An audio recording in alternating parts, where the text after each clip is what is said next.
اعوذ باللہ من الشیطان الرجیم بسم اللہ الرحمن الرحیم اللہم وفقنا لما تحب وترضى واجعل عاقبۃ امورنا خیرا ولا تکلنا الی انفسنا طرفۃ عین ابدا رب ادخلنی مدخل صدق واخرجنی مخرج صدق واجعل لی من لدنک سلطانا نصیرا۔ تبیین سورہ مبارکہ فاتحہ میں آیہ کریمہ صراط الذین انعمت علیہم غیر المغضوب علیہم ولا الضالین، اس آیہ شریفہ میں سورہ فاتحہ کے اس مضمون کے ساتھ ہم آہنگ بلکہ اس کی تکمیل و تتمیم اس آیہ شریفہ میں ہے۔ مجموعی مضمون سورہ مبارکہ فاتحہ کا ہدایت ہے، جس طرح قرآن کریم کی ہر سورہ کا اصل موضوع ہدایت ہے، اور ہدایت کا خاص پہلو اور خاص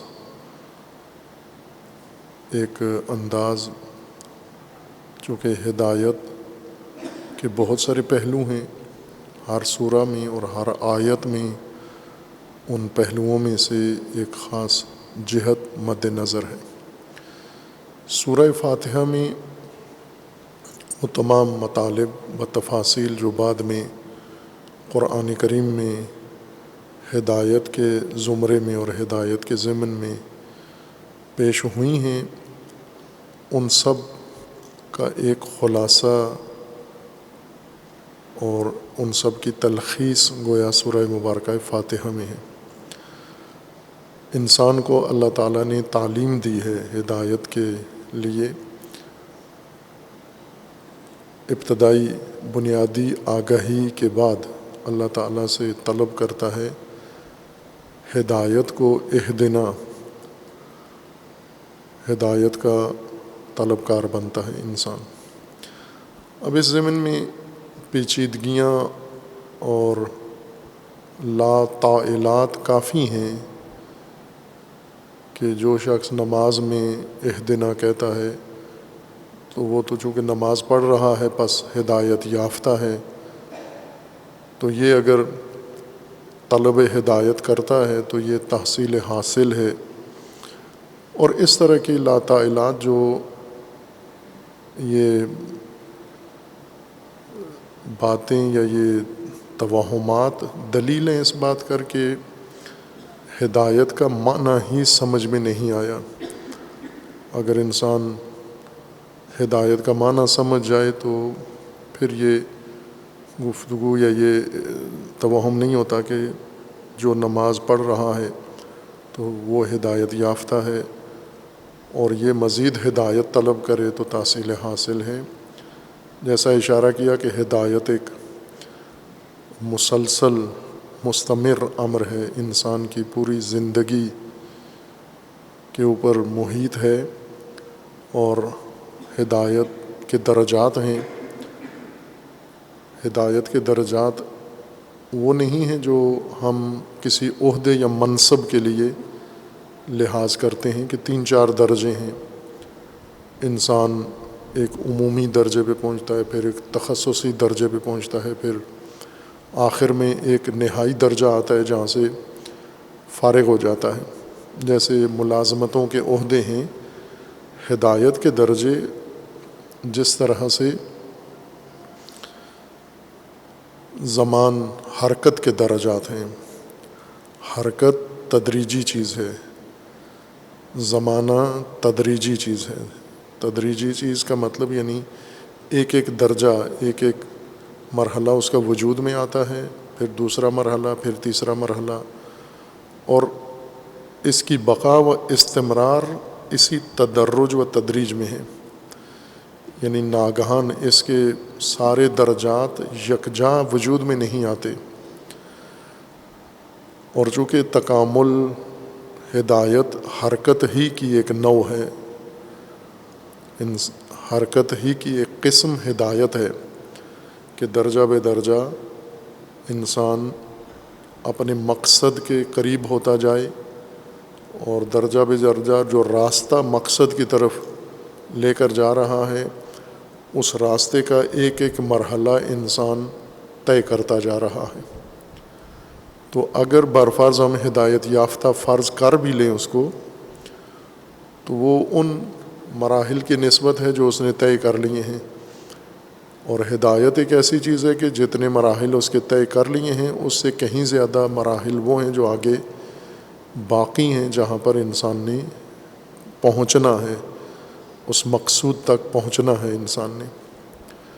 اس لیے کہیں بھی کسی کے لیے بھی تحصیل حاصل کا توہم نہیں کیا جا سکتا۔ اسی صورت میں ہو سکتا ہے کہ ہدایت کا معنی معلوم نہ ہو، مفہوم ہدایت سے انسان نا آشنا ہو۔ ہدایت کو انسان اللہ سے طلب کرتا ہے، اور ہدایت میں بھی صراط طلب کرتا ہے، مقصود تک پہنچنے کے لیے صراط چاہیے۔ صراط وہ تمام امور جو انسان کو مقصد تک منتہی کرتے ہیں، پہنچتے ہیں اور مدد دیتے ہیں، یہ صراط ہیں۔ اور یہ لفظ انتخاب کیا گیا ہے، بائیں کہ قرآن کریم میں سبیل بھی اسی معنی میں استعمال ہوا ہے، مفرد بھی اور جمع بھی، سبل و سبیل، لیکن صراط مفرد ہی استعمال ہوا ہے، اور سبیل سے ہٹ کر یہ لفظ تکرار ہوا ہے قرآن کریم میں۔ اور یہ دلیل ہے اس بات پر کہ سبیل و صراط علیحدہ دو معنی ہیں، اور علیحدہ مصادیق بھی ان کے علیحدہ ہیں۔ اگر ان میں کسی جگہ پر اشتراک آتا ہے، تطابق آتا ہے، تو وہ اس عنوان سے ہے کہ سبیل آخر میں منتہی ہوتا ہے صراط کے اوپر، یا سبیل نکلتا ہے صراط سے۔ جس طرح ہم مثال اس کی دے سکتے ہیں کہ ایک بڑی شاہراہ جیسے موٹر وے ہے، اس سے بہت سارے راستے نکلتے ہیں مختلف علاقوں کے لیے، یا مختلف علاقوں کے لوگوں کو اس شاہراہ پر چڑھنے کے لیے سبیل اختیار کرنا پڑتا ہے۔ سبیل کی مدد سے شاہراہ تک آتے ہیں، اور پھر سبیل کی مدد سے شاہراہ سے اپنے گاؤں تک جاتے ہیں۔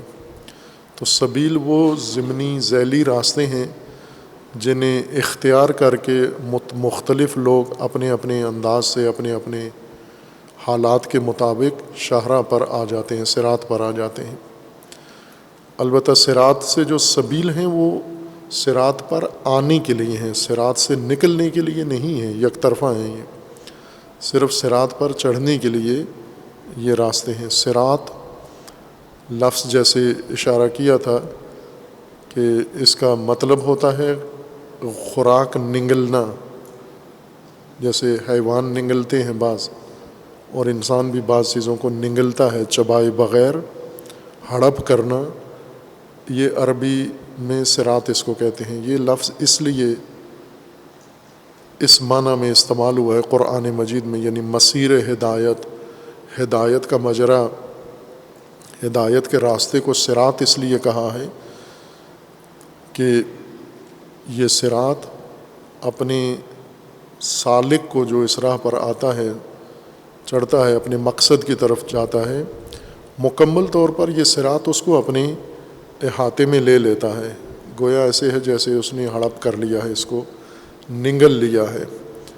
اور اس کے لوازمات میں سے یہ ہے کہ یہ اب اس کو باہر اگلے گا نہیں، صراط اٹھا کے باہر نہیں پھینکتا، اس کو ایک دفعہ صراط نے اپنے اندر ہضم کر لیا ہے، سالک کو آخر تک اسے رکھے گا، اپنے اندر رکھے گا یہ۔ اور صراط پر جو شخص آتا ہے، صراط کے طے کرنے کا بھی انداز اسی تعبیر کے اندر موجود ہے کہ یہ سالک صراط طے کیسے کرے، اس کو اس کے اندر ہضم ہونا ہوگا، اس صراط کے اندر مکمل طور پر، اس طرح سے کہ اب صراط ہی نظر آئے، مختلف افراد نظر نہ آئیں، چونکہ افراد جتنے بھی صراط پر ہیں وہ سارے صراط ان کو ہڑپ کر رہا ہے، اپنا جز بنا رہا ہے، یا اپنے اندر ان کو تحویل میں لے کر اپنے احاطے میں لے کر ان کے اوپر حاوی ہو گیا ہے، اور ان کی پہچان اب فقط یہی صراط رہ گیا ہے۔ اس صراط کی صفت مستقیم ہے کہ صراط مستقیم مانگتا ہے انسان، اور مانگے۔ اللہ کی تعلیم یہ ہے کہ صراط طلب کرے ہدایت کے لیے، اور صراط مستقیم طلب کرے۔ مستقیم یعنی استقامت والا راستہ، قیام کا راستہ۔ یہ قیام خود صراط کی بھی صفت ہو، یعنی یہ صراط بھی قائم ہو، اور یہ صراط قائم قیام دینے والا بھی ہو، قیام سالک کے لیے بھی فراہم کرنے والا ہو۔ اس کے اسباب، اس کے مقدمات، اس کے معدات، ہر وہ چیز جو سالک کو قائم رہنے کے لیے درکار ہے صراط پر مہیا ہو، یہ صراط مستقیم ہوگا۔ جیسے گاڑیاں چلتی ہیں تو مختلف راستوں کے اوپر یا گاڑیوں کے لیے انتظام ہے، اہتمام ہے۔ اگر گاڑی خراب ہو جائے تو جگہ جگہ مکینک موجود ہیں، ان کی دکانیں ہیں، اور ماہرین فوراً گاڑیاں ٹھیک کر دیتے ہیں۔ یا گاڑیوں کے اطراف میں کھانے کے لیے مختلف جگہیں بنی ہوئی ہیں، ان سڑکوں پر چلنے والوں کے لیے کھانے کا اہتمام ہے، فراہم کیا گیا ہے۔ صراط مستقیم وہ راستہ ہے جس میں قیام کے لیے خاصہ اہتمام اللہ تعالیٰ نے کر دیا ہے۔ یعنی صراط مستقیم کے جتنے بھی تفصیلات ہیں، جزیات ہیں، خصوصیات ہیں، سب قیام دہ ہیں، قیام آور ہیں۔ ان کے ذریعے سے قیام سالک کو نصیب ہوتا ہے۔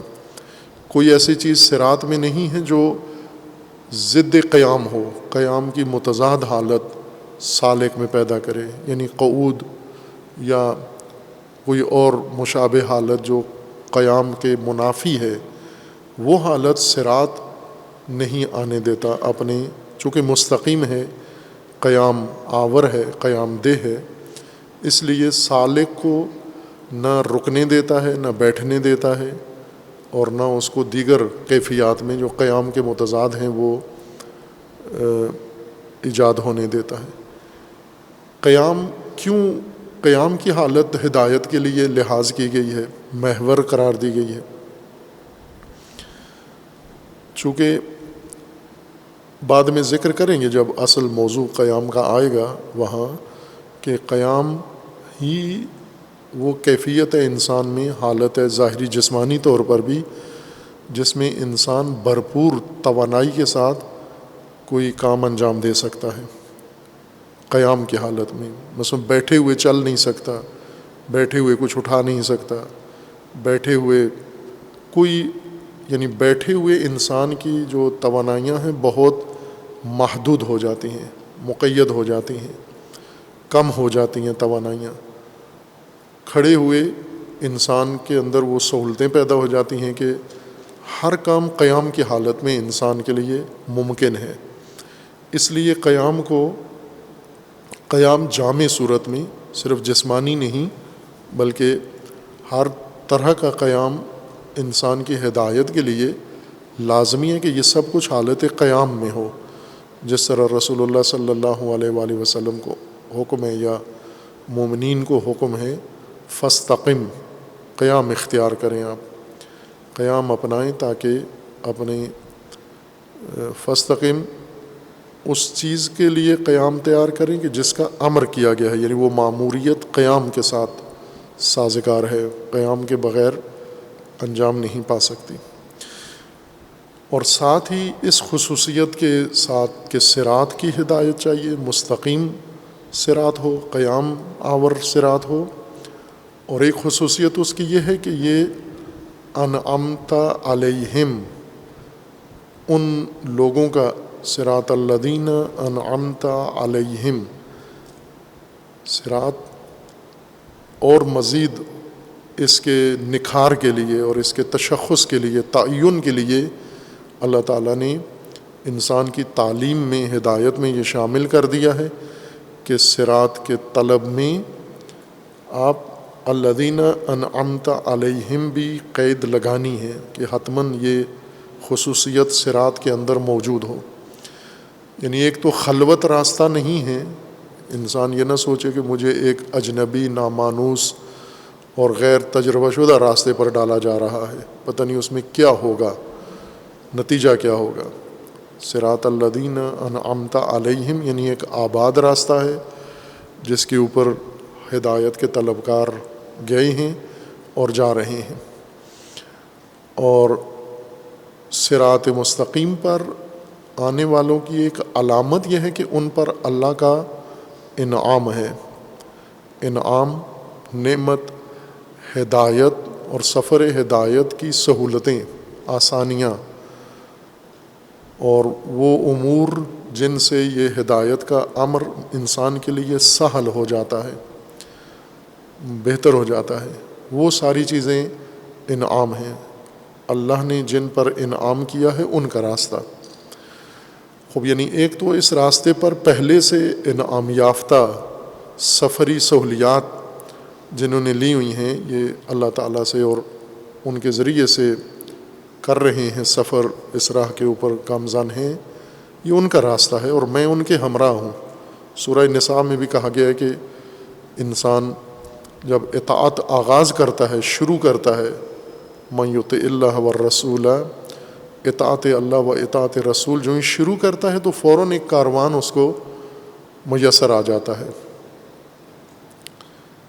یعنی یوں نہیں ہے کہ اطاعت خدا میں تنہا رہتا ہے انسان، اطاعت خدا سے ہی فوراً معیت منعم علیہم میں چلا جاتا ہے۔ اور جیسے مرحوم علامہ طباطبائی رحمۃ اللہ علیہ نے یہ لطیف نکتہ ظریف بیان کیا ہے کہ پھر یہ معیت سے آگے بڑھ جاتا ہے، یعنی ابھی جب تک اطاعت میں ہے، یہ پہلی شرط اس نے پوری کی ہے من یطع اللہ والرسول، تو یہ معا ہے انبیاء کے، شہداء کے، صدیقین کے۔ لیکن جب یہ صراط، یہی راہ مستقیم، صراط مستقیم طے کرتا ہے اور صراط مستقیم کا سالک شمار ہو جاتا ہے، ابھی تو آیا ہے اطاعت کر کے اس صراط مستقیم پر، شرط یہ ہے کہ اطاعت سے یہ صراط مستقیم طے ہوگا، اس نے عزم و ارادہ کر لیا ہے کہ میں اطاعت خداوند کروں گا۔ یہ وہی عبدیت ہے، اطاعت، من یطع اللہ والرسول، یعنی جو بھی من یطع اللہ یعنی من یعبد اللہ، جو اللہ کی بندگی کرے، بندگی بھی اطاعت ہے۔ الہ فرمان روا ہے اور عبد فرمان پذیر، فرمان بر اور فرمان بردار ہے، پوجا نہیں کرنی ترجمہ اس کا، وہ عبادت ہے، اور عبادت بندگی کے حصول کے بعد اس کے اظہار کا نام ہے کہ جب انسان عبدیت اختیار کر چکا ہو، عبدیت سے متصف ہو گیا ہو، یعنی فرمان بری کے زمرے میں آ گیا ہو، اب اس کا اظہار کرنا ہے، اس کو اللہ کے سامنے بھی، دوسروں کے سامنے بھی، انسانوں کے سامنے۔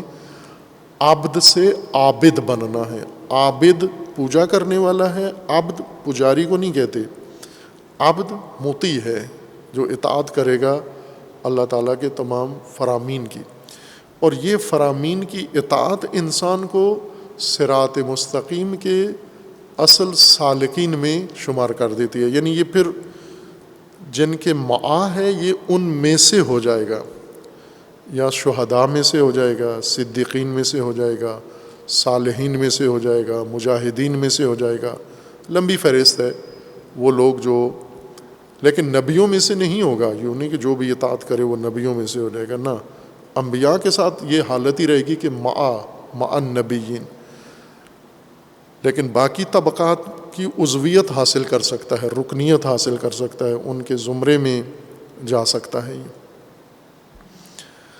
اور منعم علیہم یعنی وہ لوگ جن کو ہدایت کے سفر کے وسائل عطا کر دیے گئے ہیں اور انہوں نے دریافت بھی کر لیے ہیں۔ انعام اللہ کی طرف سے عطا کرنا، نعمت، منعم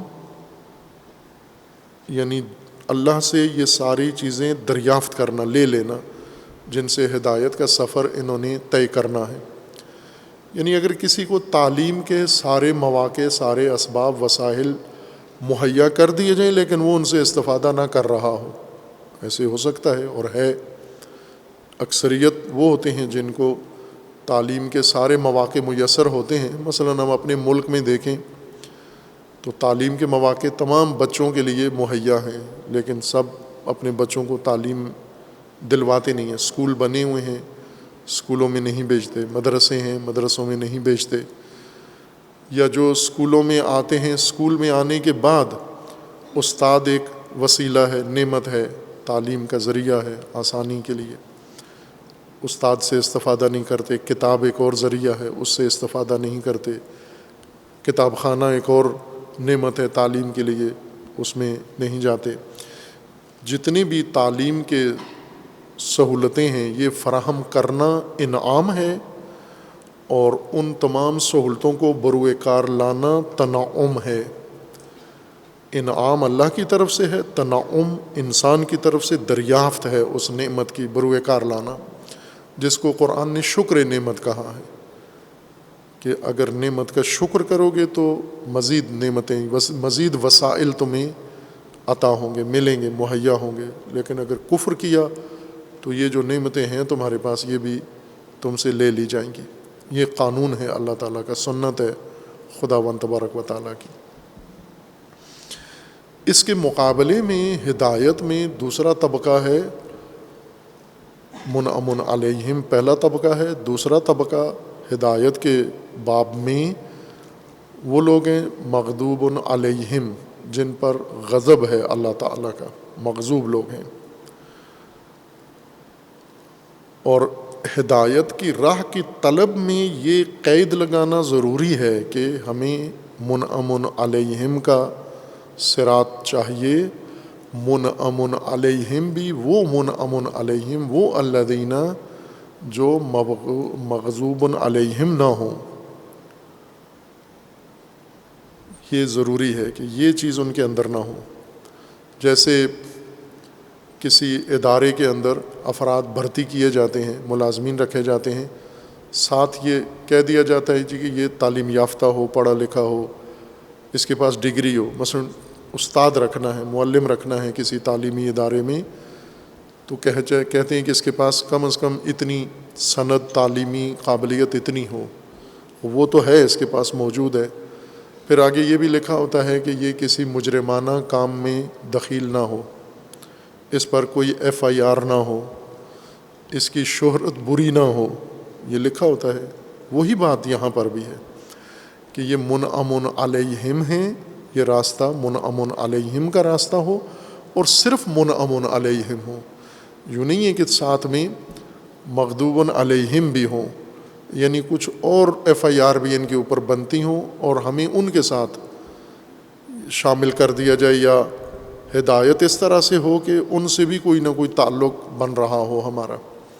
چونکہ مغضوب علیہم ہیں، موجود ہیں ہر نسل کے اندر. اگر سروے کریں، جائزہ لیں تو اکثریت مغضوب علیہم ہیں، اقلیت ہیں منعم علیہم. منعم علیہم، اب نعمت ہم ہدایت کے ساتھ جوڑ کے معنی کر رہے ہیں، چونکہ قرآن کریم نے نعمت کو ہدایت کے باب میں شمار کر دیا ہے. لغتاً نعمت ہر سہولت ہے. چوری کی سہولت نعمت ہے چور کے لیے، قتل کی سہولت نعمت ہے قاتل کے لیے، فساد کی سہولت نعمت ہے فاسد کے لیے، لہو کی سہولت نعمت ہے لاہوی کے لیے، لاہی کے لیے، لائب کے لیے. آسانیوں کے وسائل ہر کام میں ہیں. ہر کام، جو بھی انسان اچھا کام کرتا ہے، غلط کام کرتا ہے، جرم کرتا ہے، تو کچھ چیزیں ایسی ہیں جن سے جرم آسان ہو جاتا ہے اور ہے لوگوں کے پاس میسر ہیں. لیکن قرآن ان کو نعمت شمار نہیں کرتا. نعمت فقط ہدایت کے وسیلے کو نعمت کہتا ہے، جس سے ہدایت کا سفر اس کے لیے، ہدایت کا راستہ اس کے لیے آسان ہو جائے. اب یہی لوگ جن کے پاس یہ ہدایت کے وسائل ہیں اور اللہ نے دیے ہیں اور وہ بروئے کار لا رہے ہیں، ہر نسل میں یہ شمار دیکھیں. اپنے آپ سے پہلے اپنے آپ کو لائیں سامنے، چونکہ ہدایت ہم نے خود اپنے سے شروع کرنی ہے، لینا اپنے لیے طلب کر رہے ہیں کہ آیا ہمارے دور میں، ہمارے زمانے میں ہدایت کے مواقع، ہدایت کے وسائل، ہدایت کی سہولتیں، ہدایت کے اسباب، ہدایت کی آسانیاں موجود ہیں ہمارے زمانے میں یا نہیں ہیں؟ موجود بھی یعنی ہماری دسترس میں ہیں یا نہیں ہیں، ہمارے رسائی سے باہر ہیں؟ اگر باہر ہیں اور ہم انہیں حاصل کر ہی نہیں سکتے، ان سے استفادہ نہیں کر سکتے، تو ہم وہ لوگ نہیں ہیں جن پر اللہ نے انعام کیا ہے، نہیں کیا، ہم پر نہیں کیا انعام۔ لیکن اگر ایسے ہے کہ وہ ساری چیزیں موجود ہیں ہمارے ارد گرد، ہمارے درمیان، ہم ہی میں سے کچھ ان سہولتوں سے فائدہ اٹھا کے اور ہدایت پا لیتے ہیں اور ہدایت کا سفر آگے بڑھا لیتے ہیں، ہم محروم رہتے ہیں، تو اس کا مطلب ہے کہ انعمت علیہم میں سے تو ہیں، لیکن تنعم نہیں کیا، ان کو اسباب مہیا تو کیے گئے ہیں، لیکن انہوں نے شاکر نہیں ہیں، استفادہ نہیں کیا۔ اب وہ لوگ جنہوں نے ہدایت کے ان وسائل کو یا انہیں ملے نہیں ہیں یا ان سے لے لیے گئے ہیں یا انہوں نے ٹھکرا دیے ہیں، انہوں نے ٹھکرا دیے ہیں، آسانی، تعلیم کے وسائل انہوں نے ٹھکرا دیے، رد کر دیے ہیں، یا ان سے لے لیے گئے ہیں، یا انہیں شروع سے دیے ہی نہیں گئے، یہ مغضوب لوگ ہیں۔ غضب لغت میں شدت کو کہتے ہیں، یعنی وہ چیز جس کے اندر شدت و سختی ہو، لیکن انفعالی سختی کو اور انفعالی شدت کو غضب کہتے ہیں۔ سخت چٹان کو غضبہ کہتے ہیں عرب، یعنی غضب یا مغضوب چیزوں میں سے ایک وہ چٹان ہے جو بہت سخت ہے، جس کے اوپر کوئی چیز اگر مارے تو بالکل اس پر اثر نہیں ہوتا، سخت ہے وہ۔ سختی، انفعالی سختی اس کو کہتے ہیں جو کسی دوسری شے کے مقابلے میں سختی ہو۔ ایک سختی ہے شے کی اپنی اندر، کسی کے لیے سختی نہیں ہے، اپنی لیے سختی ہے، یہ سختی اس کا اپنا وصف ہے، کسی غیر کے لحاظ سے نہیں ہے۔ ایک سختی ہے انسان کی کسی دوسرے کے لحاظ سے ہے، یا کسی شے کی سختی فلاں چیز کے لحاظ سے سختی ہے یہ، لیکن اپنی ذات کے لحاظ سے ممکن ہے یہ اس کے لیے سختی نہ ہو، یہی سختی اپنے لیے نہ ہو یا کسی تیسری چیز کے لیے نہ ہو، لیکن اس کی نسبت اس کے لیے اس کے اندر سختی پائی جاتی ہے۔ اس کو یہ تمام جمادات میں، نباتات میں، حیوانات میں، جس میں بھی یہ سختی کسی دوسرے کے لیے پائی جاتی ہو، اس کو عرب غضب کہتے ہیں۔ لہٰذا وہ حیوانات جو خود اپنے لیے، اپنے اس گرانے کے لیے، جو جانور کا اپنا گرانا ہے، اس کے لیے اس کے اندر نرمی ہوتی ہے۔ ہم اکثر جانوروں کو دیکھیں تو ان کے اپنے بچوں کے لیے اس کے اندر بڑی نرمی ہے، لیکن یہی دوسروں کے سامنے بہت سخت ہو جاتا ہے، شدت آ جاتی ہے اس کے اندر۔ یہ جانور جو دوسرے جانوروں کی نسبت شدت اختیار کر لیتا ہے، اس شدت کو غضب کہتے ہیں۔ بڑے کمزور جانور، بڑے لطیف جانور بھی جب ان کے بچوں کے اوپر یا انڈوں کے اوپر کوئی حملہ ور ہوتا ہے یا انہیں خطرہ محسوس ہوتا ہے، وہ بہت شدت اختیار کر لیتے ہیں، خوفناک شدت بعد میں بعض کے اندر آ جاتی ہے۔ یہی مرغی دیکھیں کتنی ایک ظاہراً بہت ہی امن پسند اور آرام پسند اور بڑی نرم ملائم ڈرپوک قسم کی چیز ہے، اسے کوئی چیز بھی اشارہ کرو تو بھاگ جاتی ہے، لیکن اگر وقت آ جائے اس کے انڈے یا بچے کو کوئی خطرہ پیش آ جائے تو یہ خطرناک ترین جانوروں کے مقابلے میں بھی ڈٹ جاتی ہے اور اس کے اندر نہایت شدت آ جاتی ہے، ان کو لو لوہان کر دیتی ہے، اور اس شدت کا ان کے اوپر اظہار کرتی ہے، نہ کہ یہ شدت اس کے اندر موجود ہو، اس شدت کا اظہار بھی کرے اس کے لیے، دوسرے کے لیے۔ یہ غضب ہے، شدت کسی شے کے لیے اور اس شدت کا اس شے کے سامنے اظہار بھی ہو، اس پر اس شدت کا استعمال بھی ہو، یہ غضب کہلاتا ہے۔ کسی چیز میں ہو، جمادی شے میں ہو، حیوانی میں ہو، کسی چیز میں بھی ہو۔ انسان میں بھی اسی حالت کو غضب کہا جاتا ہے۔ غضب یعنی وہ شدت جو انسان اختیار کرتا ہے کسی اور کی نسبت، اپنے ذات میں نہیں ہے یہ شدید اتنا، یا جیسے قرآن کریم میں مومنین رسول اللہ صلی اللہ علیہ وآلہ وسلم اور آپ کے ساتھیوں اور آپ کی امت کی خصوصیت یہ ذکر کی گئی ہے کہ محمد رسول اللہ صلی اللہ علیہ وآلہ وسلم والذین معاہ اشداء علی الکفار، شدید ہیں، شدت ہے ان کے اندر کفار کے لیے، لیکن آپس میں رحماء بینہم ہیں، آپس میں نہیں ہے شدید، ان کے لیے شدید ہے یہ۔ اسی شدت للغیر کو، شدت کسی شے دیگر کے لیے، اور وقت آنے پر اس شدت کا اس شے پر استعمال، اظہار اس کا، یہ غضب ہے یہ۔ اور یہی فعل اللہ تعالیٰ کا بھی ہے، خداوند تبارک و تعالیٰ کی طرف بھی منسوب ہے کہ اللہ قرآن کریم میں جا بجا متعدد آیات ہیں کہ اللہ تعالیٰ بعض لوگوں پر غضب کرتا ہے۔ معنی یہی ہے، غضب شدت ہے، یعنی اللہ تعالیٰ کی شدت ہے بعض لوگوں کی نسبت، بالکل نقطۂ مقابل نعمت، نعمت سہولت فراہم کرنا، آسانی مہیا کرنا، وہ بھی دوسرے کو۔ نعمت اپنے آپ کو سہولت دینے کو نعمت نہیں کہتے، جیسے ہم کرتے ہیں کہ ہماری کوشش یہ ہوتی ہے کہ ہر کام ہر وقت ہمیں خود سہولت ہم اپنے آپ کو فراہم کریں، یہ نعمت نہیں ہے، یہ انعام نہیں ہے۔ اپنے آپ کو سہولت دینا، دوسرے کو سہولت دینا، دوسرے کے لیے یہ سہولت فراہم کرنا انعام ہے، یعنی وسیلہ آپ کا ہے، شے آپ کی ہے، لیکن اس کی سہولت کے لیے آپ اس کو دے رہے ہیں۔ جیسے اپنی گاڑی میں بیٹھ کر آپ جا رہے ہیں، اپنی گاڑی استعمال اپنے لیے کر رہے ہیں، یہ نہیں ہے انعام۔ انعام یہ ہے کہ دوسرے کو بٹھا لیا آپ نے، کہ اس کو بھی کہیں جانا ہے، اسے سہولت دے دی کہ یہاں تک میں آپ کو اس سفر میں پہنچا دیتا ہوں۔ آپ کو پیاس لگی ہوئی ہے، اپنی پیاس پانی، ٹھنڈے پانی سے بجھا لی، وہ یہ ضرورت ہے آپ کی، لیکن یہی پانی آپ نے اٹھا کے دوسرے کو دے دیا، یہ انعام ہے آپ کا اس کے اوپر، یعنی ایک آسانی آپ نے اس کو ضرورت کے لیے مہیا کر دی، جس سے اس کے اندر خوشگوار احساس پیدا ہوتا ہے۔ غضب بھی دوسرے کی نسبت جو سختی ہے اس کو غضب کہتے ہیں۔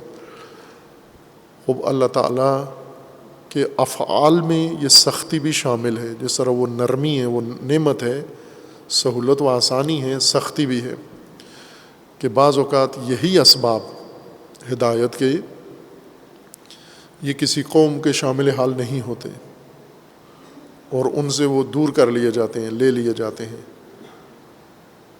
جیسے رحمت، اسباب ضرورت مند کو فراہم کرنا، یہ رحمت ہے۔ لعنت اس کے الٹ ہے، وہ ضرورت کی شے اس سے لے لینا، محروم کر دینا اس کو، یہ لعنت ہے۔ لعنت میں ممکن ہے غضب محرک بنے لعنت کا۔ لعنت بھی ایک فعل ہے کہ ایک شے کسی کو دی، جیسے آپ نے کسی کو گاڑی پہ بٹھا دیا، اس کی ضرورت پوری کر دی، تو یہ رحمت کی آپ نے۔ بعد میں گاڑی کے اندر بیٹھا، آپ کو پتہ چلا یہ تو کوئی چور ہے، تو لات مار کے باہر نکال دیا آپ نے، چل اتر جا تو، یہ لعنت ہے۔ کیوں نکالا آپ نے اس کو؟ غضب کی وجہ سے۔ غضب محرک بنتا ہے لعنت کا۔ اور بھی چیزیں غضب کے علاوہ بھی محرکات ہیں لعنت کے لیے، لیکن بنیادی چیز غضب ہے۔ کیوں آپ نے محروم کر دیا، نہیں دی یہ چیز اس کو؟ چونکہ شدت ہے، اس کی بابت آپ کے اندر شدت ہے، سختی ہے۔ اللہ تعالیٰ کی ذات متصف نہیں ہے ان اوصاف سے، نرمی، سختی، یہ صفات اللہ کی نہیں ہے، یہ فعل الہی، یعنی اللہ تعالیٰ نے جس انسان کو کچھ دیا تو یہ انعام اللہ کا فعل ہے، اور اللہ تعالیٰ نے کسی کے اوپر اس کی زندگی اور اس کے لیے وسائل ہدایت میں سختی کر دی ہے، شدت عمل میں دکھا دی ہے، فعل میں، یعنی کم کر دیے ہیں وسائل، اور تھوڑے کر دیے ہیں یا بالکل ہی ختم کر دیے ہیں وہ وسائل، وہ نعمتیں ساری دور کر دی ہیں، یا اس کو اٹھا کے نعمتوں سے دور کر دیا ہے۔ جہاں تعلیم کے سارے مواقع مہیا ہیں، ایک آدمی کو وہاں سے اٹھا کے بالکل باہر جا کے گلی میں پھینک دیا ہے کہ تو تعلیمی مرکز کے قابل نہیں ہے، روڈ کے قابل ہے، تو فٹ پاتھ کے قابل ہے، تو یہ لوفروں کے قابل ہے، وہاں جا کے بٹھا دیا۔ یہ بھی غضب، اسی کو کہتے ہیں غضب ہے۔ انعام، سہولت عطا کرنا، آسانی کے سبب عطا کرنا، غضب سختی، اسی میں سختی کرنا، یعنی وہی سہولتیں اس سے دور کر دینا، یا اسے اٹھا کے اس میدان سہولیات سے باہر نکال دینا، یا سہولیات کو اٹھا کر اس سے باہر لے، یہ وہیں پڑا رہے، سہولتیں ساری وہاں سے دور ہو جائیں، یہ غضب ہے۔ یہ انسان میں جب یہ حالت آتی ہے تو ایک انتقام کا معنی ہو جاتا ہے، غضبناک انسان ہوتا ہے، یعنی انسان کے اندر احساس شدید پیدا ہوتا ہے کسی مغضوب کی نسبت، جس پر غصہ ہوتا ہے انسان کو، طیش آتا ہے، اس کی نسبت انسان کے مزاج کے اندر شدت آ جاتی ہے، سختی آ جاتی ہے، اور اس کی علامت یہ ہے کہ اب انسان اس پہ تشدد بھی کرتا ہے، یعنی اس شدت کو بڑھاتا ہے، اور اس کے پاس جو کچھ ہے وہ بھی اس سے لے لیتا ہے، اور جو اس کا حق ہے ملنا چاہیے وہ بھی اس سے روک لیتا ہے۔ یہ غضب کی علامت ہوتی ہے انسان کی۔ اللہ تعالیٰ کی ذات متصف نہیں ہے غضب سے، یعنی غضب صفات ذات میں سے نہیں ہے، فعل خدا کی صفت ہے، یعنی یہ شدت عمل میں جب ایک انسان ہدایت کے اسباب سے محروم کر دیا جاتا ہے تو یہ شدت ہے، محرومیت وسائل ہدایت سے، یہ مغضوب لوگ ہوتے ہیں۔ اب عملاً ہم دیکھیں موجودہ انسانی نسل کو تو منعم اور مغضوب دونوں کی تشخیص کریں۔ منعم جن کے پاس ہدایت و تعلیم و رشد و ہر چیز ان کے پاس ہے اور انہوں نے اختیار بھی کی ہوئی ہے، یہ منعم لوگ ہیں۔ مغضوب کون لوگ ہیں؟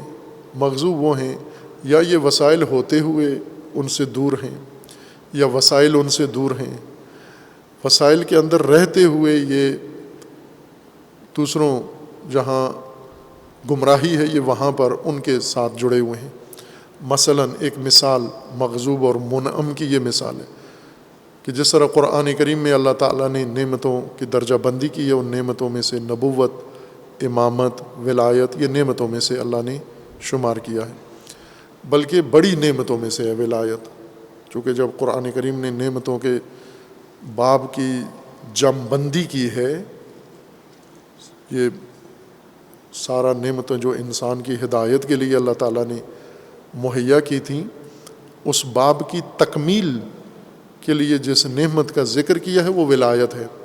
الیوم اکملت لکم دینکم و اتممت علیکم نعمتی، اب میں نے آپ کے لیے نعمت تام کر دی ہے، مکمل، یعنی ہدایت کے جتنے وسائل تھے، سہولتیں، آسانیاں، وہ اس سے تکمیل ہو گیا ہے۔ وہ پہلے تھا، نعمتیں ہدایت کی ساری تھیں لیکن اس کے بغیر تھیں، تو اب یہ جب اس کا جز بن گئی ہے تو اتمام نعمت ہو گئی ہے۔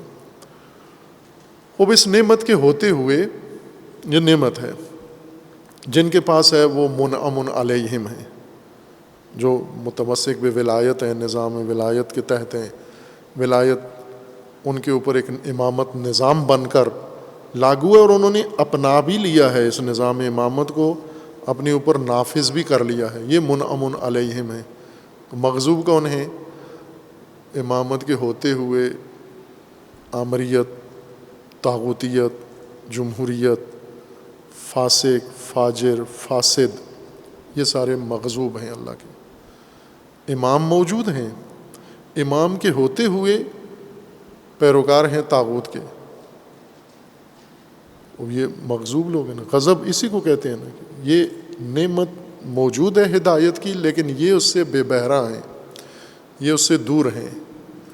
اسباب کوئی بھی ہوں، غضب کے پیچھے کیا باعث بنی ہیں چیزیں کہ یہ شدت، یہ گرفت ان کے اوپر آئی ہے کہ انہیں سہولتیں اور آسانیاں ہدایت کی ان سے دور کر دی گئی ہیں یا دور ہو گئی ہیں، وہ متعدد محرکات ہیں۔ غضب اس آخری نتیجے کا نام ہے۔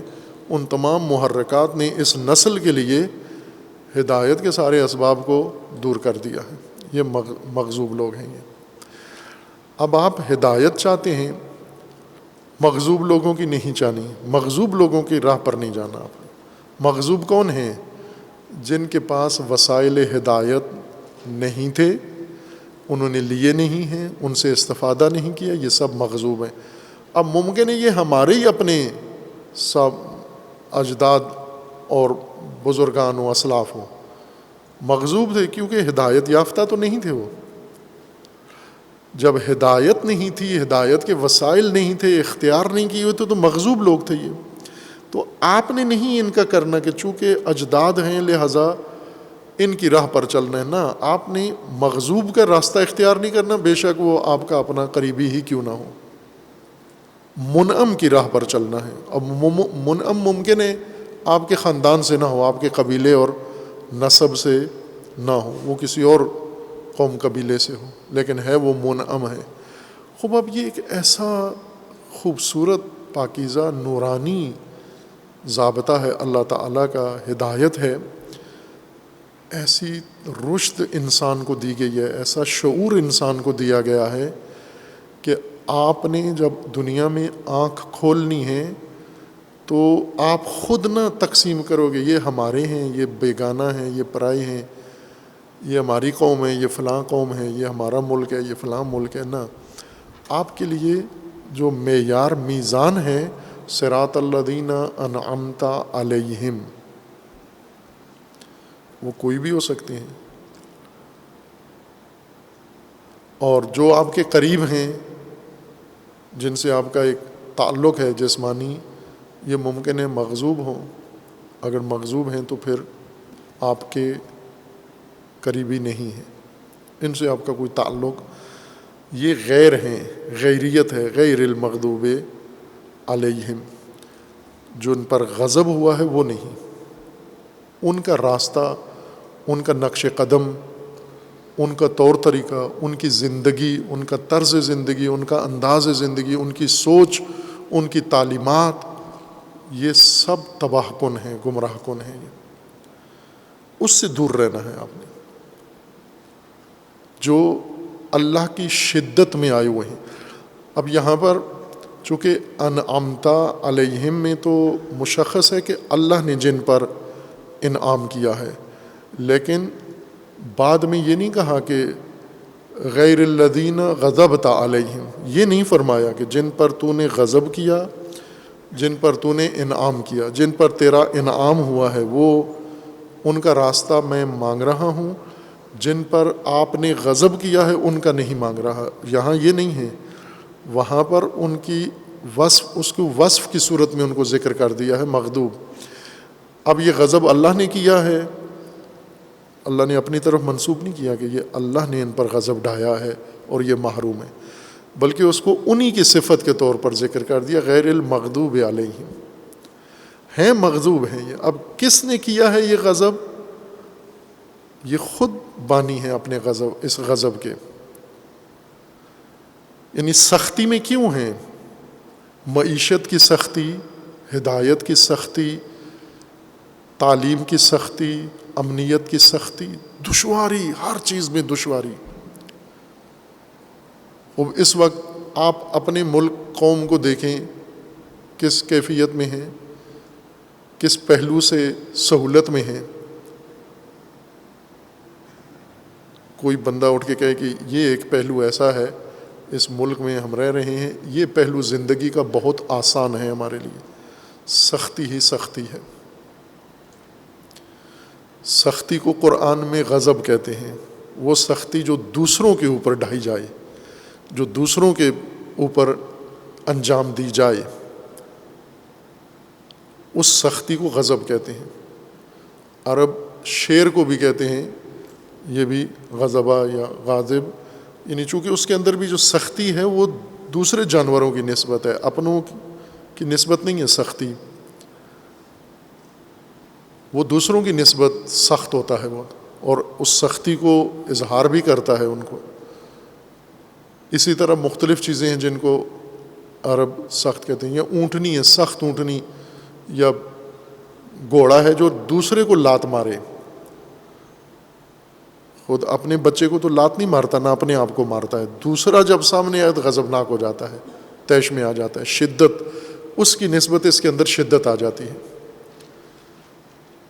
یہ انسان، آپ بھی اسی طرح ہیں، ہم سب اسی طرح ہیں. ایک شخص آتا ہے، اگر انسان غضب کی حالت میں ہو، شدت کی حالت میں ہو، تو اس کو دیکھتے ہی نرمی آ جاتی ہے، فوراً غصہ ٹھنڈا ہو جاتا ہے، اس کے ساتھ نرم بات کرتے ہیں. لیکن جو ہی دوسرا جس کی نسبت انسان کے اندر شدت ہے، کوئی نافرمان ہے یا کوئی ایسا شخص ہے، تو اس کو دیکھتے ہی، چہرہ دیکھتے ہی غضب آ جاتا ہے، شدت آ جاتی ہے.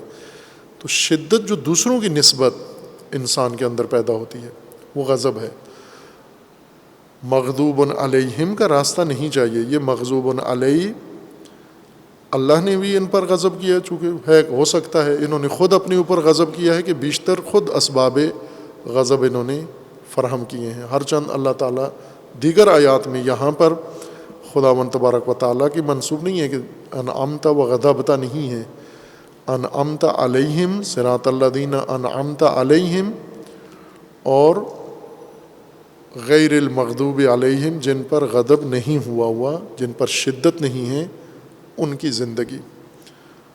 جن پر شدت ہے زندگی کے مسائل میں، ان کی زندگی ہدایت کی زندگی نہیں ہے. تیسری صفت جو صراط کے لیے ذکر کی گئی ہے کہ یہ صراط متصف ہو منعم علیہم سے اور غیر المغضوب سے اور غیر ضالین. ضالین، ضلع، ضللہ، ضاد، لام شد کے ساتھ ضلع، ضللہ. اس کا معنی درست کرتے ہیں ہم اردو میں گمراہی، لیکن گمراہی کی تطبیق پھر جب کرتے ہیں تو وہ الجھ جاتی ہے. گمراہی کو بھی سمجھ کے نہیں کرتے تقلیداً، چونکہ باقی مفسرین مترجمین نے اس کو گمراہی لکھا ہے، یہ دقیق ترجمہ کیا ہے. بعض قرآن کریم میں ایسے ہوا ہے کہ دقیق ترجمے ہوئے ہیں، ان میں سے ایک یہ ہے گم راہی. فارسی لفظ ہے،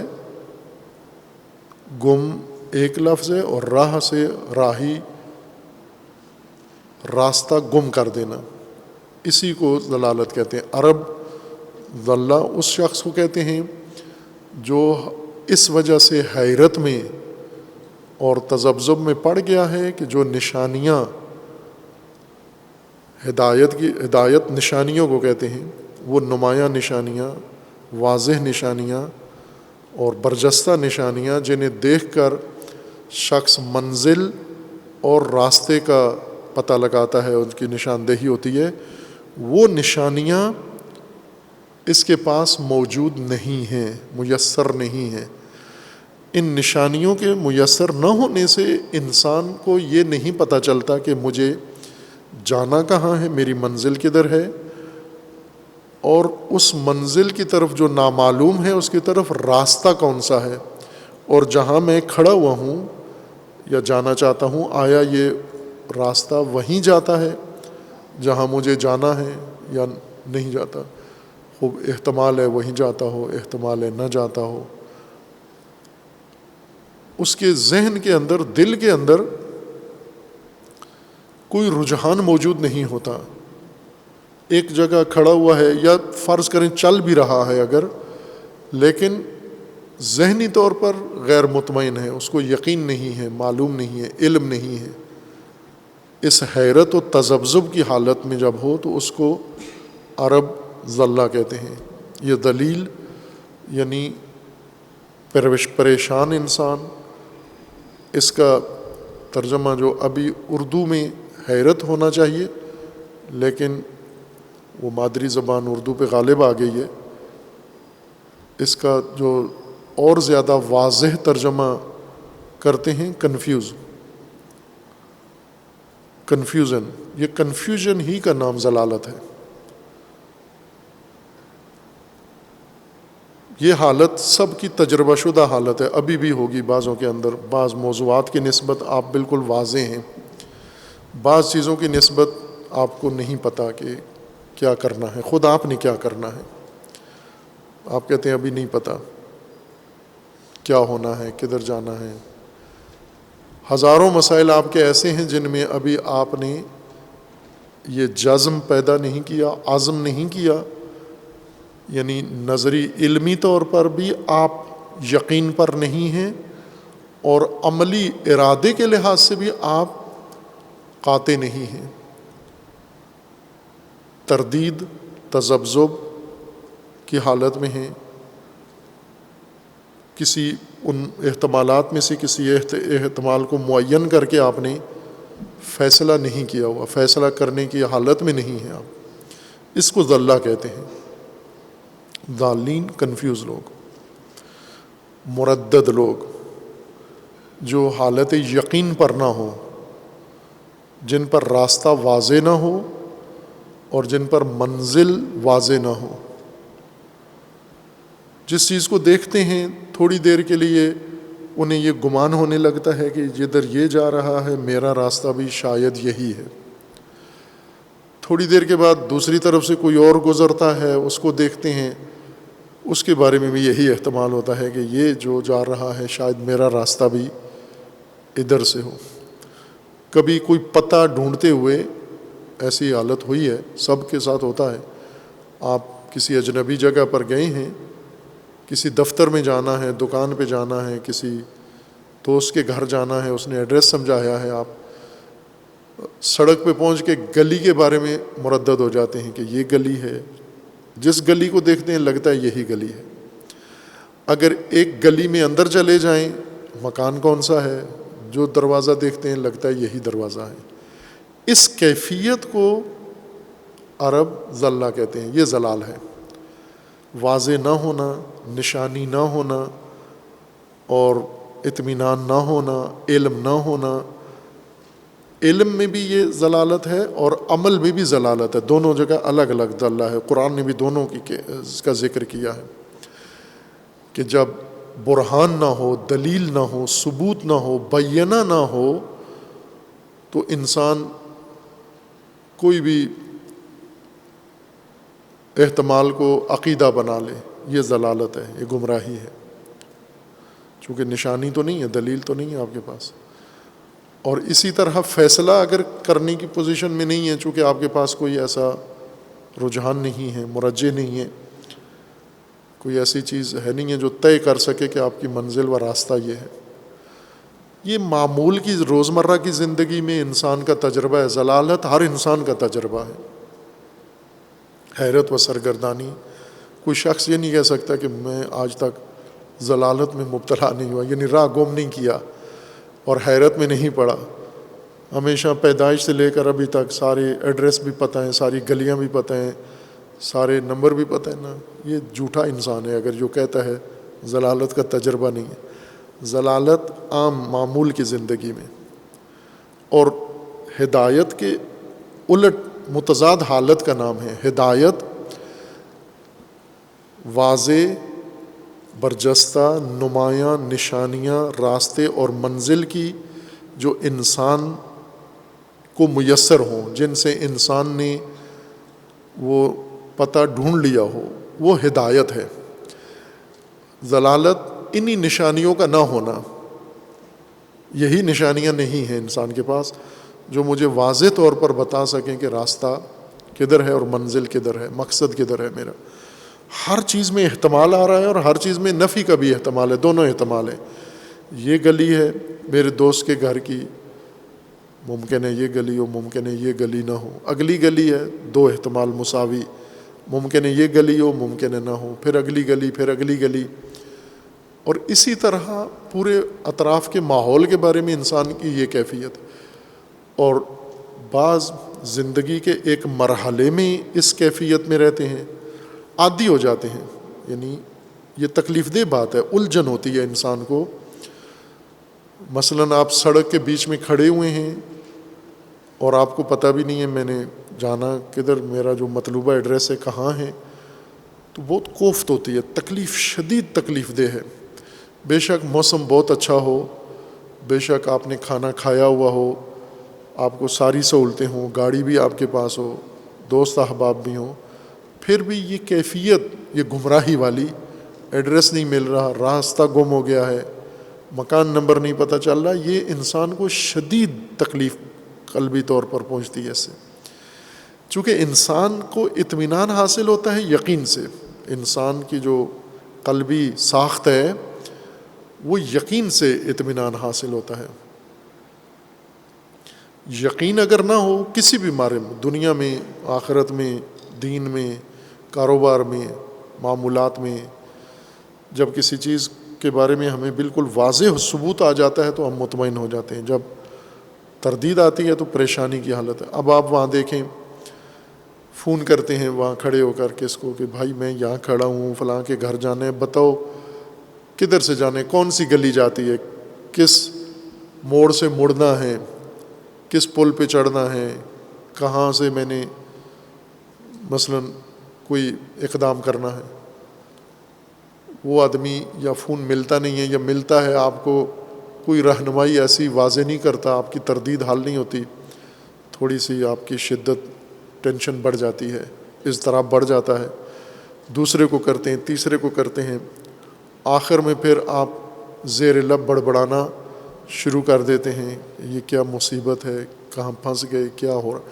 یعنی شدید ضلالت، شدید تکلیف دہ حالت ہے انسان کے لیے. یہ اس وقت ہوتا ہے کہ جب ہم معمول کی ضلالت میں انسان خوگر ہو جاتا ہے. یعنی چونکہ صبح اٹھیں کوئی چیز واضح نہیں تھی، شام ہو گئی، چلو اسی ضلالت میں سارا دن گزر گیا، تردید میں. ضلالت کو ہم نے منفی معنوں میں لیا ہوا ہے، پنجابی معنی ضلالت کا زیادہ ذہن میں ہے.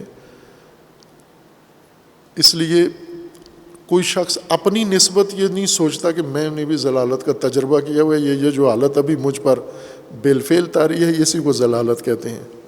کنفیوژن کہیں تو وہ مان لیتے ہیں، اس میں ذرا نرمی لگتی ہے ہمیں. آپ کنفیوز ہیں، نہیں کہتے میں کنفیوز ہوں، سمجھ نہیں آ رہی کیا کروں. پورا دن کنفیوژن میں گزر گیا، مہینہ گزر گیا، سال گزر گیا، پوری عمر کنفیوژن میں گزر جاتی ہے. اسی کو ضلالت کہتے ہیں. وہ جو آگے منفی امور ہیں وہ اس ضلالت کے نتائج ہیں. خود ضلالت، راہ گم کر دیا ہم نے، حیرت میں پڑ گئے، کنفیوژن میں پڑ گئے ہم. ضلالت کا باقی جو آثار اس کے نکلتے ہیں وہ انسان کے لیے بہت تکلیف دہ ہیں. لیکن پہلی خرابی جو ضلالت کی صورت میں کنفیوژن سے نکلتی ہے وہ ہدایت سے دوری ہے. کنفیوز انسان ہدایت کی راہ پر نہیں ہوتا، ہدایت سے محروم ہوتا ہے. ہدایت کی متضاد حالت ہے. جس طرح غضب نعمت کے مقابلے میں غضب ہے، اور نعمت ہدایت کی سہولت کو کہتے ہیں، اور غضب شدت کو کہتے ہیں، سختی کو کہتے ہیں. اسی سہولت کی نسبت، سہولت کے بجائے سختی، ضلالت، حیرت و کنفیوژن کو کہتے ہیں، جس میں انسان کو وہ نشانیاں نہیں معلوم، ان نشانیوں کے مدد سے راستہ نہیں معلوم، اور اس راستے اور نشانیوں کے نہ ہونے کی وجہ سے منزل بھی نہیں معلوم. یہ کیفیت جب عمومیت اختیار کر لیتی ہے، ایک تہذیب بن جاتی ہے، روزمرہ کا ہمارا معمول بن جاتا ہے، ساری قوم کنفیوز ہو جاتی ہے، پھر یہی ان کا مذہب بن جاتا ہے. یہ تردید، یہ تذبذب، یہ ضلالت، اسی کو خوگر ہو جاتے ہیں، عادی بن جاتے ہیں. عادت بنا کے پھر یہی انسان کا مذہب و دین بن جاتا ہے. ہر چیز میں کنفیوژن، کسی چیز میں کوئی یقین نہیں ہے، احتمالات، توہمات، ظنون. انسان ان کے اوپر سارا اپنی تسلی کے لیے اس حیرت کو بھی اپنے لیے گویا ایک ہدایت سمجھنا شروع کر دیتا ہے، موازنہ کرتا ہے کچھ دوسرے لوگوں سے، ان سے اپنے آپ کو بہتر پاتا ہے اور تسلی دے لیتا ہے کہ میں اتنا نقصان میں نہیں ہوں۔ لیکن ضلالت ہدایت کے نقطۂ مقابل ہے، غضب اور ضلالت دونوں۔ خوب، اس معنی کی روشنی میں قرآن کریم نے انسان کو خبردار کیا ہے کہ ہدایت تنہا حالت جو آپ کے لیے نجات دہندہ ہدایت ہے، اور ہدایت کے لیے جو آپ کے لیے مددگار چیز ہے وہ نعمت ہے، اور ہدایت سے محرومی کا سبب غضب ہے، شدت آپ پر آ جائے۔ شدت کیوں آتی ہے؟ اس کے محرکات ہیں۔ مثلا اللہ نے کسی قوم پر کیوں شدت دکھانی ہے، وہ اللہ تعالیٰ نے بیان کر دیا ہے کہ جب یہ ان اعمال کی طرف جائیں گے، یہ حرکتیں کریں گے۔ اس کی مثال، درست مثال اگر دیں تو وہ حاکم و کوتوال والی نہیں ہے کہ جب وہ غصے میں آ جاتا ہے، غضب میں آ جاتا ہے اپنی رعایا کے اوپر، بلکہ طبیب کی ہے، غضبناک طبیب، ڈاکٹر، اس کی مثال ہے کہ مریض، ہم ہدایت کی جگہ پر صحت کو رکھ لیں اور گمراہی کی جگہ ہم بیماری کو رکھ لیں۔ یہ بیمار ہے، مریض بیمار ہے، ڈاکٹر کے پاس آتا ہے، طبیب کے پاس آتا ہے، طبیب اس کو علاج کی نعمتیں ساری فراہم کرتا ہے، انعام کرتا ہے، اس کے اوپر معائنہ کرتا ہے، تشخیص دیتا ہے، پرہیز بتاتا ہے اور دوا دیتا ہے۔ یہ انعام ہے اس کے اوپر ڈاکٹر کا، طبیب کا۔ اور یہ مریض وہ انعام لے کر، وہ ٹیسٹ رپورٹ لے کر، وہ معائنہ رپورٹ لے کر، تشخیص لے کر،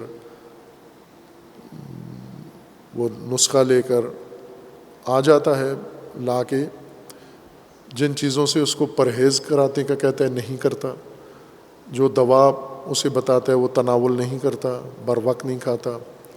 یعنی کوئی بھی طبیب کا جو حکم ہے، رہنمائی ہے، ہدایت ہے، انعام ہے، اس میں سے کسی کو بھی بروئے کار نہیں لاتا۔ خوب، نتیجہ کیا ہوتا ہے؟ یہاں پر مریض نعمت، انعام اس سے کیا تھا، اس انعام سے اس نے فائدہ نہیں اٹھایا، جیسے اکثر کرتے ہیں۔ بیمار ہوتے ہیں چھٹی کے لیے، مثلا طالب علم جب بیمار ہوتا ہے تو علاج کے لیے نہیں ہوتا، چھٹی کے لیے بیمار ہوتا ہے، لہٰذا اسے پتہ ہے کہ اگر میں نے یہ دوا کھا لی تو چھٹی نہیں ملے گی، تو میں دوا نہ کھاؤں تاکہ بیماری لمبی ہو اور چھٹی میری لمبی ہو جائے، نہیں کھاتا۔ اب طبیب اس پر غضبناک ہوتا ہے، سختی، شدت، دوبارہ جاتا ہے، اس سے پوچھتا ہے دوا کھائی تھی نہیں کھائی تھی، پرہیز کی تھی نہیں کی تھی۔ اب مریض یہ تو ڈاکٹر یوں تو نہیں کرتا کہ پھانسی کا پھندا لے کے اس کو فوراً لٹکا دیتا ہے وہاں اسپتال میں، نہ۔ طبیب کا غضب کیا ہے؟ طبیب کا غضب یہی بیماری ہے، یہ تکلیف جو بیماری کے نتیجے میں ہے، شدت جو بیماری کے اندر آئی ہے، یہ غضب ہے، طبیب ہے۔ یہ طبیب نے اپنی طرف سے جیب سے نکال کے اس کو نہیں دیا، یہ غضب اس شخص نے، مریض نے خود پیدا کیا ہے اپنے لیے۔ نعمت جو اس نے دی تھی، اگر برے کار لاتا تو سہولت بھی خود اس نے اپنے لیے ایجاد کی تھی، تنعم کرتا تو۔ اب یہ جو شدت اس کی بیماری کے اندر آئی ہے، یہ سختی جو اب کتنا سختی میں ہے، کوئی بھی عیادت کے لیے جاتا ہے اس کو دیکھتا ہے جو بہت سختی میں ہے، بہت شدت میں ہے، بخار بہت شدید ہے، درد بہت شدید ہے۔ یہ شدت غضب ہے۔ یہ غضب کن اسباب سے پیدا ہوا ہے؟ اس انعام، اس نعمتوں کے جو ڈاکٹر نے دی تھی انہیں ترک کرنے سے۔ اللہ کا غضب یہ ہے، اللہ تعالیٰ نے آپ کو ہدایت کے لیے سب کچھ وسائل فراہم کیے ہیں، اب آپ ان سے استفادہ نہیں کرتے، جب نہیں کرتے تو شدت آ جاتی ہے، معیشت، رزق میں سختی، معیشت میں سختی، ہر کام میں سختی، رویوں میں سختی، یہ غضب ہے اللہ کا۔ اللہ کا غضب فعل سے انتزاع ہوتا ہے، نہ ذات سے. اور جب انسان اختیاراً اللہ کے دی ہوئی نعمت کو نظر انداز کرتا ہے اور اس کے اوپر چل کر استفادہ نہیں کرتا، یہ غضب خدا ہے، دعوت دے رہا ہے اللہ کے غضب کو. اور خداوند تبارک و تعالیٰ نے جہاں پر فرمایا کہ یہ اللہ کا غضب ہے. اللہ کا غضب کا مطلب کیا ہے؟ یعنی اللہ نے نظام غضب کا یہی بنایا ہے کہ یہ اگر رہنمائی لوگے تو سہولت میں ہو، اگر یہ رہنمائی نہیں کرو گے تو غضب میں ہو. جیسے مریض، ڈاکٹر نے مریض کو شدید بیماری کے شدت کے لیے کچھ نہ، بعض اوقات ہوتا ہے نا ڈاکٹر غلطی سے ٹیکا لگا دیتا ہے، ریئیکشن ہو جاتا ہے، شدت آ جاتی ہے، دوا غلط دے دیتا ہے، شدت آ جاتی ہے، یا جان بوجھ کر مریض سے کوئی دشمنی اناد ہے اور اس کو کوئی ایسی چیز پلا دیتا ہے جس سے اس کی حالت بگڑ جاتی ہے. یہ طبیب کی طرف سے غضب ہے. لیکن اکثر جو غضب ہے وہ طبیب کی طرف منسوب کر سکتے ہیں.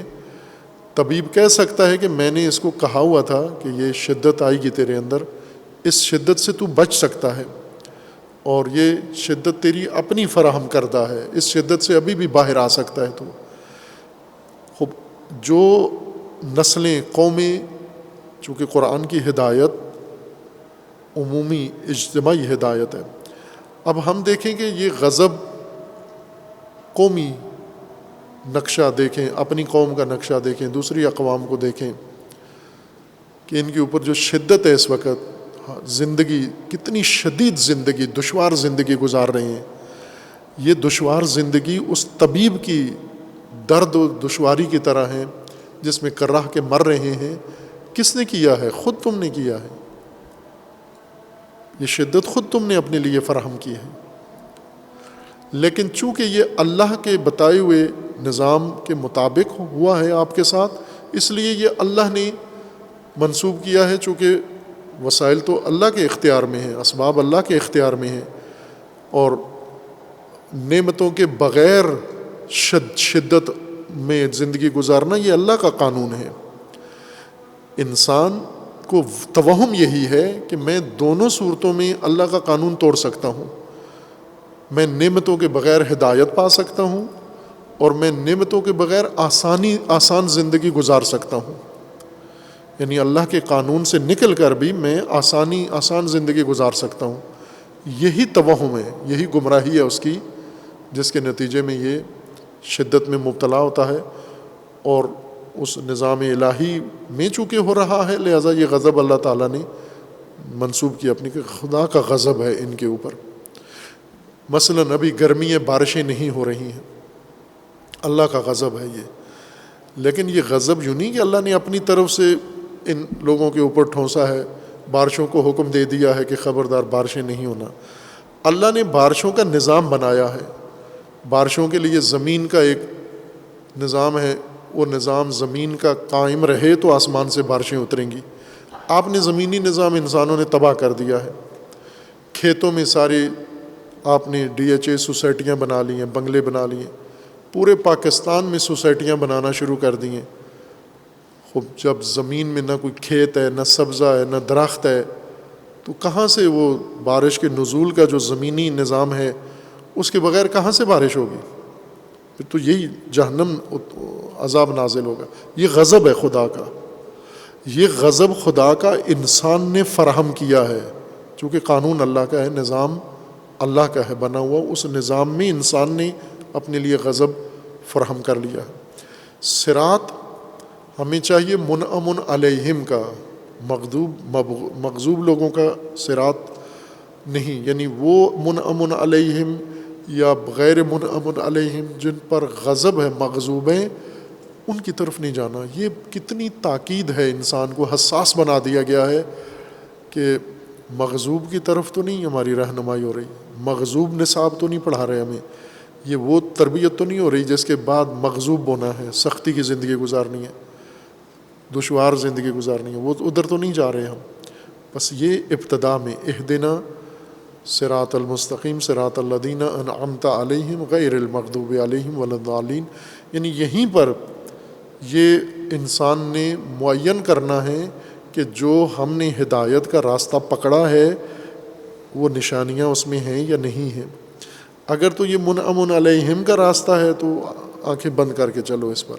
لیکن جو لوگ پہلے جو راستہ ہمیں دکھا رہے ہو، یہ تو پہلے جتنے چلے ہیں سارے مغضوب ہیں، پہلے جتنے چلے ہیں ضالین ہیں، سارے کنفیوز ہیں. ہمیں بھی وہی پڑھا رہے ہو، ہمیں بھی وہی سکھا رہے ہو. آپ دیکھیں نا، نسل اندر نسل جو بھیڑ چال کے تحت ہو رہا ہے. پہلے والے کہاں ہوئے؟ دین جنہوں نے پہلے پڑھا ان کے ساتھ کیا ہوا؟ دنیا جنہوں نے پڑھی ان کا نتیجہ کیا ہوا؟ وہ تو سارے ضالین، کنفیوز اور مغضوب. ہم بھی تبرکاً فاتحہ پڑھتے ہیں، لیکن شعوراً خدا سے وہ سب کچھ چاہ نہیں رہے اور اس پر حساس نہیں ہے کہ میں تو فاتحہ میں روز کہتا ہوں کہ منعم علیہم کا راستہ ہے.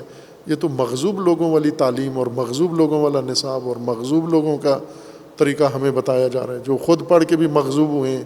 ہمیں بھی وہی راستہ دیں. تو یہی تو ہو رہا ہے. اسی جگہ تو روک رہا ہے قرآن ہر نسل کو. ہر زبان پہ کیوں چڑھایا ہے کہ تو نے دیکھ بھال کے زندگی گزارنی ہے، پرورش پانی ہے، دیکھ بھال کے، آنکھیں کھول کے اور حواس جم کر کے تو نے ہدایت پانی ہے. یوں نہیں ہے کہ جس راہ پر تجھے چڑھا دیا جائے اسی راہ کو تو متبرک سمجھ کے اس راہ پہ چلنا شروع ہو جا. پہلے دیکھ کے اس راہ پر چلے ہوئے آج مغضوب ہیں، تاریخ میں مغضوب ہیں، منعم ہیں، ضالین تھے یا ہدایت یافتہ تھے؟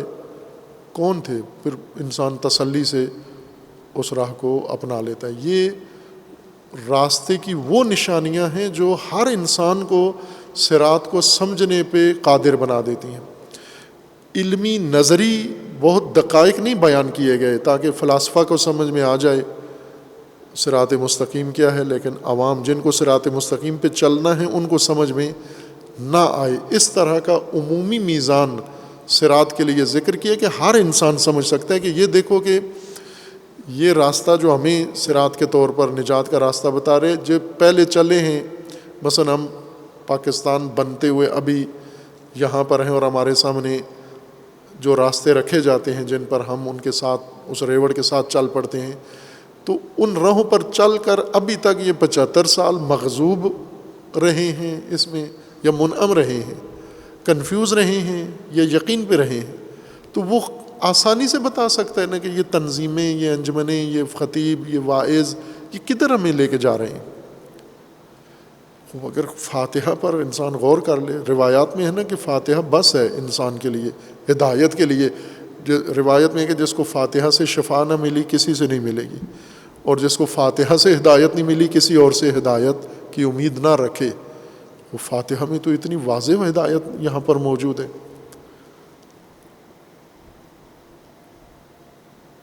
اس ہدایت کو اس طرح سے قرآن کریم نے ذکر فرمایا ہے.